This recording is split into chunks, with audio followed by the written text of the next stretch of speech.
What kind of stories have you been telling yourself lately? I'm talking about the kind of stories you tell yourself about who you are and what you're capable of, as well as the stories you have about how relationships work, how money works, what you're capable of, what you deserve, what is spiritual and not spiritual, and so on. Now, all these stories are critical because they define your perception of yourself and the world around you. And they have a huge impact on how you show up in the world and the kind of results you get in life. But make no mistake, these stories that you tell yourself are just that, stories. And you have the power to rewrite these stories at any time. So today I'd like to share some tips on how to flip the script and create a new story or stories for yourself that will make it a lot easier for you to show up as your best self and create a life that truly makes you happy, no matter how old you are or what stage of life you're in.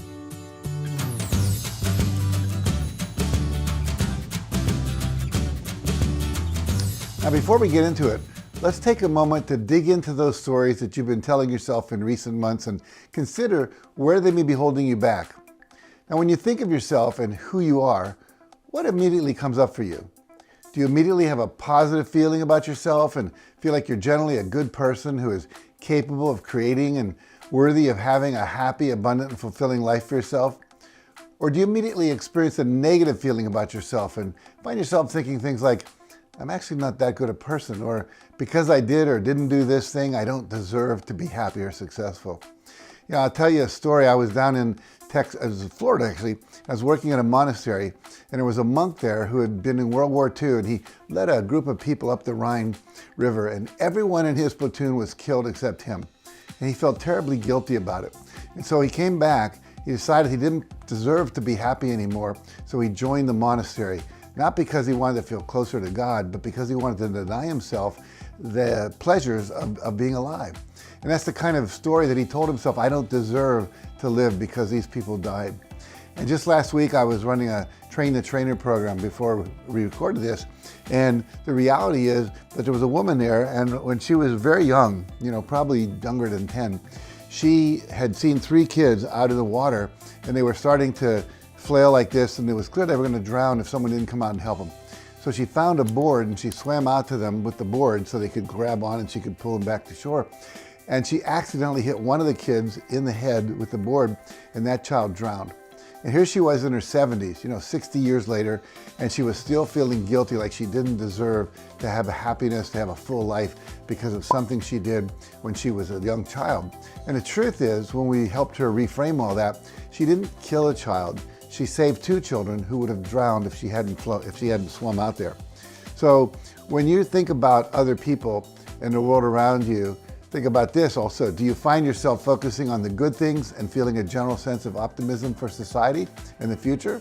Or do you find yourself feeling constantly angry and frustrated with other people and depressingly pessimistic about what the future holds for you? Now, if you find yourself overly focusing on the negative, then the time has come for you to flip the script and write a new story for yourself in your life. Because if you're feeling bad, the stories you're currently telling yourself or the meanings you're assigning to those stories simply aren't the total truth. They're based on an incomplete understanding of reality. Because the truth is, everything you are calling bad also has a positive in it, like the 2 sides of the same story, like the woman who saved those 2 kids. And when you focus on what you call the bad and you don't pay attention to all that's good in the world, you create a very negative perspective of the world that will lead you to believe that things are much worse than they actually really are. And that negative attitude will ultimately make it a lot harder for you to stay motivated and focused on creating the kind of life that you want and deserve to experience. So what I'd like you to do is take a few minutes to write down anything that's happened to you in the past 12 months. So I'm going to give you a few minutes to do that in a minute, but I want you to think back over the last year and write down whatever comes into your mind that has happened to you. And be sure to include all of the fun times and the personal wins you experienced, no matter how small. Let's say you reconnected with a family member, and be sure to write that down. You stood up for yourself when someone was trying to make you feel bad. Write that down too. And think about, did you read any good books? Did you enjoy fun times in nature? Did you spend some quality time with your family?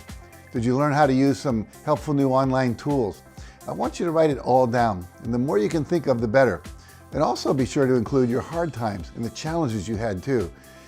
Except when you go to write them down, I want you to reframe them as a positive statement. So for example, let's say you lost your job. Write down, I lost my job and I survived. Or if you broke up with your partner, write, my relationship ended and I'm still okay. Or my life is better than ever. Now, remember, the challenges you face in life may not be fun, but they all serve an important purpose in your life. They teach you many valuable new lessons. They may draw out from you new qualities like courage and humility and perseverance and discipline and the willingness to ask for support. Things you can use to overcome similar challenges more easily and with greater mastery in the future. In other words, they make you a more capable person. So if you've been telling yourself that past 12 months have been a horrible, no good, terrible, very bad year, instead focus on the fact that you've experienced a year of powerful learning, surviving, accepting, allowing, and growing that has most likely also included a lot of bright spots. Now, because the fact is, both of those statements can be true at the same time. And when you look for and focus on the good instead of only seeing the bad, you're going to find it a lot easier to cultivate the positive mindset and the confidence you need to stay motivated and to keep working toward your goals, no matter what is happening in the world around you.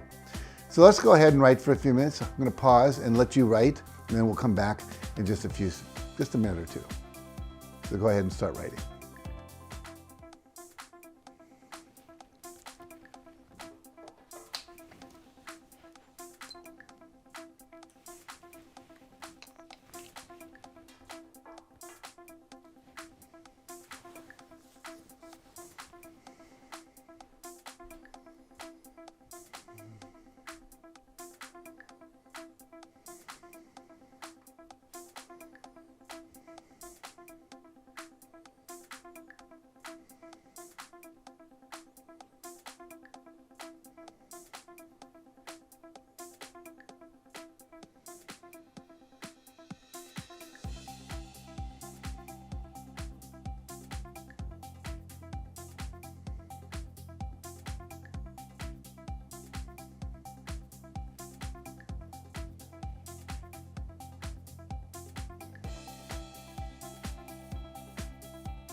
Okay, and if you have more you want to write, you can certainly add to that list when this video ends.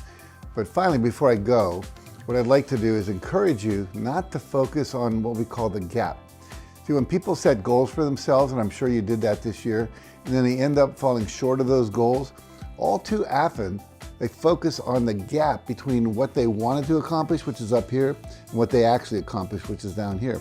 Let's say, for example, that your goal was to lose 75 pounds and run a marathon, but you only lost 50 pounds and you ran a 5K race. Now, too many people would focus on the fact that they fell 25 pounds short of their goal in this gap and only managed to complete a short race rather than a full marathon. And they would allow the supposed failure to cause them disappointment and negatively color their opinion of themselves. But the fact is, they actually lost 50 pounds from here where they started up to where they actually ended up, and they ran a race. So they're both worthy accomplishments that deserve to be celebrated. So if you haven't managed to achieve all of your goals yet, or if your life isn't quite what you hoped it would be, please don't beat yourself up for that. Instead, focus on what you have accomplished and look for opportunities to remind yourself, I am capable of setting and achieving great results for myself. Remember, no matter what your life currently looks like, you always have the capacity to change your experience for the better. And no matter how chaotic and how uncertain the world happens to be, there's always something good to focus on. And the more you pay attention to everything that's good in the world, the more motivated and inspired you'll be to continue striving to create positive changes in your life and your relationships in the universe that's immediately around you. Now, if you found this video helpful, please make sure you like it, share it with a friend who may need it, and subscribe to my channel for more videos like this one. And for some additional success practices and resources, be sure to visit my website at jackcanfield.com and check out the links in the description below. And let me know what you think in the comments. So thanks again for watching.